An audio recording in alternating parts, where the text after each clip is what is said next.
အားလုံးပဲမင်္ဂလာပါကျွန်တော်တို့ Alchemist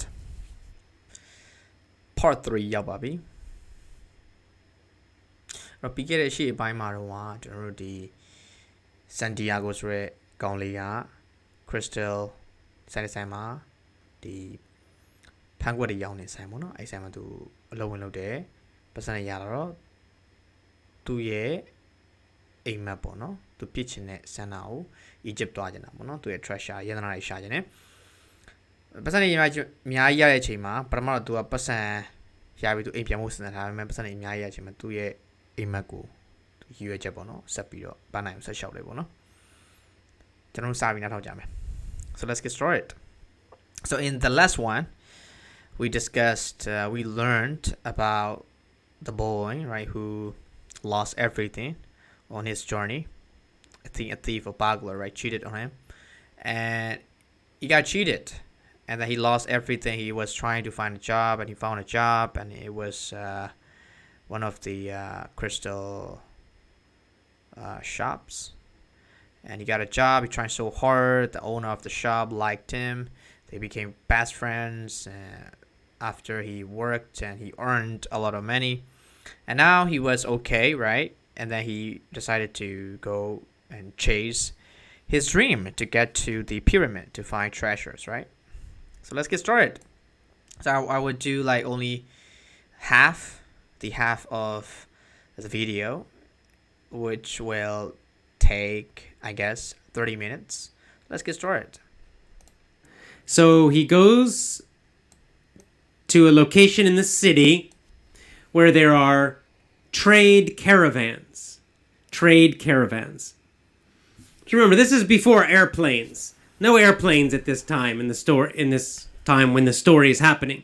So because there are no airplanes, he has to travel overland to get to the pyramids. So he's got to cross the desert. And of course, crossing... So desert, right? People they can get confused easily that dessert and desert. Dessert is like a sweet thing, right? You eat, right? The sweet stuff, the sweet things that you eat. Desert is full of sands, right? Things like that. Let's keep going. The desert alone is too dangerous. Much too dangerous. He probably would die. So he decides he's going to join a caravan. Right at that time, there would be trade caravans. The same thing. The merchants, the people who were buying and selling things between countries. They didn't travel alone. Again, it's too dangerous to travel alone. They would travel in large groups. So a big group of traders, merchants, people selling things, right? Business people, basically. They would all travel together, and then other travelers would join. And they would all go in a big group. They would pay money, so they'd have bodyguards, right? Guards. They would have guards with the caravan, men who could fight and protect them. And this was a much safer way to travel. So Santiago, he's thinking, well, now I have enough money, I can pay a caravan, right? I can pay a caravan, so I can travel with them across the desert, and it'll be more safe. Okay, that's where we're starting now. He's going to find out to join the caravan. But first, before we meet Santiago, in this next section, we meet a new character. A new character, the Englishman. He doesn't have a name, just the Englishman. So the Englishman is quite interesting. The Englishman introduces us to alchemy. Right? The name of this book is The Alchemist. But until now, we have not heard about alchemy or an alchemist. Like, what is that? What is alchemy? Who is the alchemist? Until now, we don't know. We have no idea. But now we learn. Because there's an Englishman who also is joining the caravan. He has traveled all the way from England. So he came all the way from England. So like Santiago, he has a journey. right? He has something he's trying to find. His Okay, so Santiago, right? He has to go across the desert, and then maybe he will arrive in Egypt, right? So, but he cannot just go alone, like right in the desert, which means he can get lots of problems. There are groups of people like pirates and so things like that. So he joins group like a camel, like a kind of a group with camels. So that group has bodyguards to protect people, like merchants, traders, right? Those people. So Santiago he joins this group so that he feels more safe, right? If somebody attacks them, well, maybe these bodyguards, right? They will attack them back, fight them back. So like this. That and there's a. Sorry, guys. Oh, sorry. Jesus Christ. All right. Okay. Anyway. So there's kind of a inset or something. All right. Let's keep going here. Sorry about this.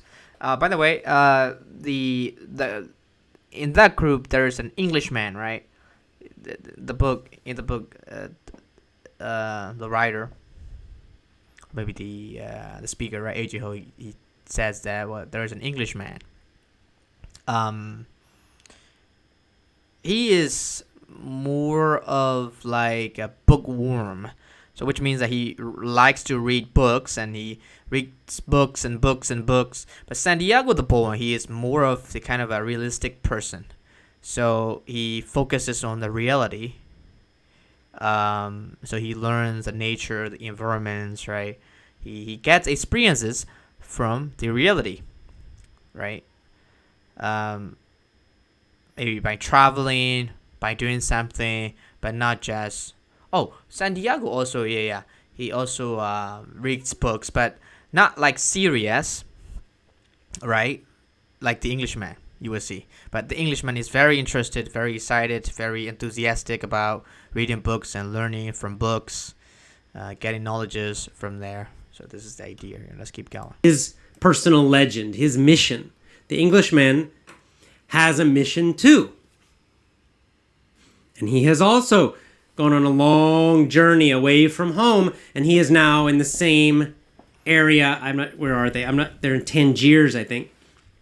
So he's a long way from England. What's the Englishman's goal? What's his mission? Well, his mission is to become an alchemist. Aha. Before now, I think Santiago also wants to find an alchemist, who that is, and it's a really an important character, a person here. But the Englishman, right? He has a mission too, right? His mission is to become an alchemist. But the Englishman is not the alchemist that it's not the person that Santiago is finding or looking for. You will see later in other parts of the lesson. He has been studying. He learns from books. He reads and reads and reads and reads. He's an intellectual.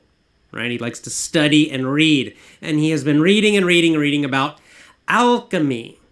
And then in this next section, we learn about alchemy. What is alchemy?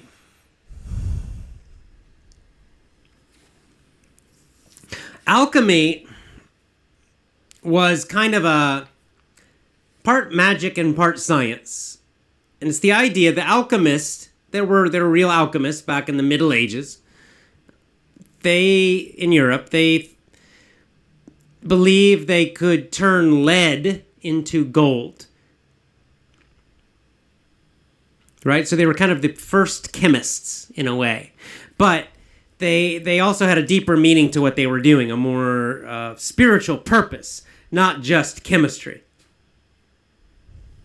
We learned that the English... So the alchemist, right? It's a person who can turn lead into gold. So I think that's what the Englishman wants. Maybe after he learns all the skills, right, he can just turn lead into gold. Maybe, who knows? But the AJ says this. Well, this is not the meaning here. The meaning is much more deeper.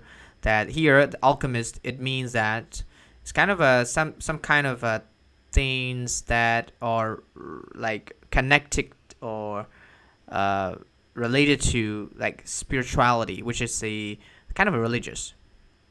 The idea is religious. Englishman spent a lot of time in libraries around the world. He was always looking for books about alchemy. So he had read lots and lots, maybe hundreds and hundreds of books about alchemy. And see, the goal of an alchemist, the final goal was to create something called the Philosopher's Stone. It's like Harry Potter. Stone. And we'll look. So like Harry Potter, okay. Philosopher's Stone. I don't know why he wants this. Learn later what is the Philosopher's Stone. But this is the big mission of alchemists. Alchemists want to create, they want to make something called the Philosopher's Stone.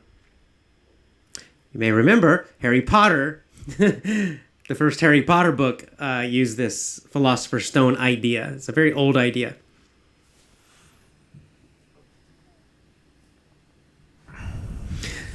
So the Englishman, he wants to learn how to make the Philosopher's Stone. With the Philosopher's Stone, he can make lead into gold, and also he can make life, kind of like live a long time. He can become a master of life. But he's learned a lot from books, but he's stuck. He can't learn anymore. He can't figure out how to do it. He needs help. So he finds... Right, the Englishman, he reads books about alchemists and alchemy. And so there's nothing to learn from books anymore, right? So he has to learn and get real experiences, right? So that's why he is on this mission, I guess, on this journey. Finally, he hears a story about a famous master alchemist. The Englishman does. He hears a story, and this master alchemist, he did it. He created the Philosopher's Stone. Oh. And he finds out, where does this guy live? He lives in the Al Fayoum Oasis. Oasis. And that is in Egypt. So it's an oasis in the desert in Egypt. There's a new word, vocabulary. What's an oasis? An oasis, it's in the desert. It's an area that has water. Basically what it is, right? Deserts don't have water, mostly. So very dry. But sometimes in the middle of the desert, there will be some water source, water from under the ground usually. And so there'll be green and plants. It's an oasis. And of course, for people living in the desert, this is an important place because the desert's a difficult place to live. Very dangerous because it's so dry and hot, hard to live.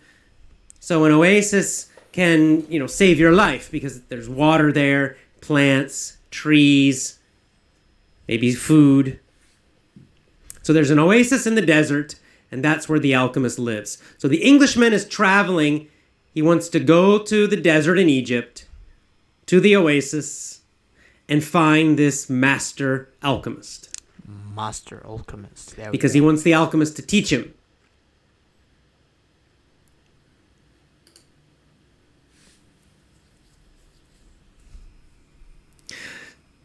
So this is his plan. And he's sitting there. He's sitting in the area where the caravan is. The caravan's getting ready to start.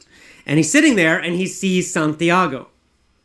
And Santiago sees him. And they begin to talk. They have a conversation. So Santiago and the Englishman meet. And first, they kind of don't trust each other.